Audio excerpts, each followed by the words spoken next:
আসসালামু আলাইকুম ওয়া রাহমাতুল্লাহি ওয়া বারাকাতুহু।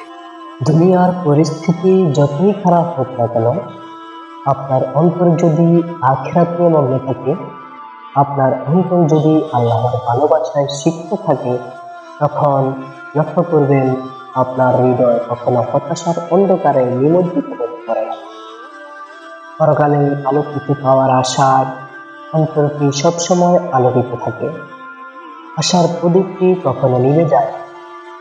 পক্ষান্তরে দেখুন, আপনি যদি স্রষ্টায় অবিশ্বাসী হয়ে থাকেন, জীবনে যদি ধর্ম কর্ম অনুপস্থিত থাকেন, যদি আপনার সমগ্র অস্তিত্ব শুধুই দুনিয়ার এই জীবন নিয়ে, কিন্তু দুনিয়া আপনার ধরা ছোঁয়ার বাইরে থেকে গেল, দুনিয়াতে ব্যর্থ হলো, তখন আপনি ভয়াবহ এক সমস্যায় নিপতিত হবেন।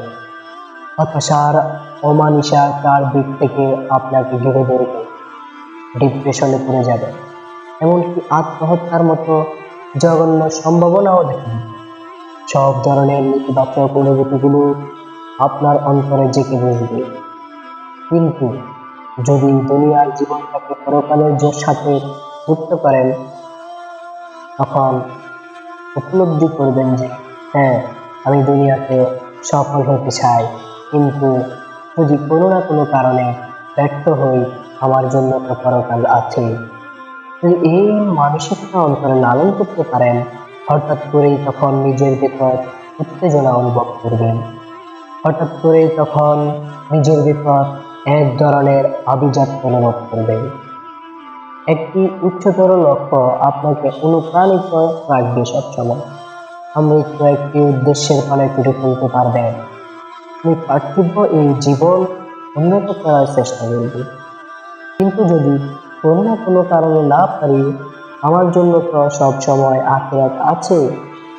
আরো গুরুত্বপূর্ণ ব্যাপার হলো, আমার জন্য আছে এই সুবিশাল মহাবিশ্বের রাজাদিরাজের সন্তুষ্টি। সমাজে সুপ্রতিষ্ঠিত হওয়া অথবা জীবনে অনেক কিছু অর্জন করতে পারা বা না পারার সাথে জান্নাতের কোনো সম্পর্ক নেই।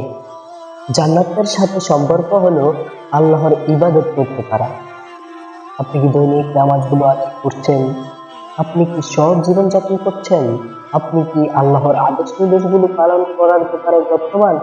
যদি উত্তর হ্যাঁ হয়, তাহলে দুনিয়া নিয়ে উদ্বিগ্ন হবেন না, মন খারাপ করবেন না। কিয়ামতের দিন দুনিয়াটাকে এক সকাল বা এক বিকেলের মতো মনে হবে। সুতরাং এক সকাল বা এক বিকেল একটু খারাপ থাকলে তাতে কি বা আসে যায়? অনন্তকালের কাছে এই স্বল্প কয়েক বছরে কি করে তুলনা হয়? আমরা এখানে এসেছি পরীক্ষা দিতে, ভোগ বিলাসের জন্য নয়। আমাদের ভোগ বিলাসের জায়গা জান্নাত। আল্লাহ আপনাকে আনন্দ ফুর্তি বর্জন করতে বলছেন না, শুধু কিছুকালের জন্য একটু পজ বাটনে চাপ দিয়ে রাখতে বলেছেন। একটু থামিয়ে রাখুন, ইনশাআল্লাহ জান্নাতে আনন্দ ফুর্তির কোনো শেষ নেই। চিরস্থায়ী আনন্দ, চিরস্থায়ী সুখ, যা শুধু প্রতিনিয়ত বাড়তেই থাকবে। তাহলে কেন ক্ষণস্থায়ী দুনিয়ার আনন্দ না পাওয়ার কারণে মন খারাপ করে থাকবেন? শুধু চিন্তা করে দেখুন, যে ব্যক্তি একেবারে সবার শেষে জান্নাতে যাবে, তাকে 10টা পৃথিবীর সমান এক জান্নাত দেওয়া হবে। সে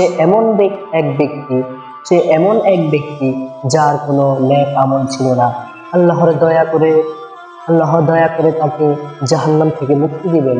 তাহলে যাদের নেক আমল থাকবে, যারা সমগ্র জীবন ধরে আল্লাহর সন্তুষ্টির উদ্দেশ্যে দায় শ্রদ্ধা করেছেন, আল্লাহর রাস্তায় সংগ্রাম করেছেন, আল্লাহর সন্তুষ্টির আশায় মানুষের উপকার করেছেন, তারা কত বড় জান্নাত পাবে।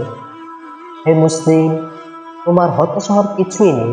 হাদিসে এসেছেন, আল্লাহ তাআলা বলেন, আমি আমার নেক বান্দাদের জন্য এমন জান্নাত প্রস্তুত করেছি যা কোনো চোখ কখনো দেখেনি, কোনো কান কখনো শুনেনি, এবং কোনো মানুষের মনও কখনো কল্পনা করতে পারেনি।